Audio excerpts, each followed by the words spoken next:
tulina okwetegereza ensonga nga bbiri oba ssatu mu nsonga eno eya Lubigi.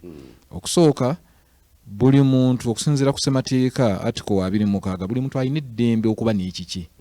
Omuntu wa ddembe okuba n'emmotoka, omuntu wa ddembe okuba n'ettaka, omuntu wa ddembe okuba n'ekibanja, omuntu wa ddembe okuba n'ennyumba, omuntu wa ddembe okuba ne property yonna gy'ayagala. Eddembe aliina era ssemateeka alikkaatiriza. Ekyo kimu. Ekyokubiri, era etteeka ne ligamba nti bw'onooba okozesa ettaka lyo, eryo ettaka ly'olina oba nga olina mu mayiro, freehold, customary, lease, kibanja, bw'onooba okozesa ettaka lyo onoolikozesanga nga weesigamye ku mateeka agali mu nsi. Naye ne bamenyayo agasookerwako.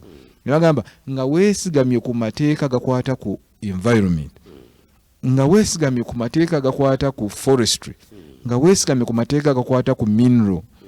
Neyo bagamba n'amateeka amalala omwe muli physical planning n'ebirala. Kakati bakugambye osobola okuba n'eddembe okuba n'ekintu era osobola okuba ng'ettaka liryo, naye enkozesa eneebeeranga yeesigama ku mateeka ago. Kati amateeka ne gayingirawo ku environment, yeyo nema weeyingirirawo. Etteeka ly'environment ne likugamba nti teri muntu yenna anaakozesa wetland oba lutobazi kuteekamu kyayagadde, kuzimbamu kyonna. Teri muntu akkirizibwa kubaako kyakola mutobazi okuggyako awo ewali embeera, okuggyako ng'afunye olukusa okuva mu nnema. Kati gwe buli alina ekintu kyonna mu lutobazi kali kagamba okuggyako ng'ofunye olukusa. Ekibuuzo kiddibwamu buli gw'olaba yasigadde olukusa akola ki? Aluyina.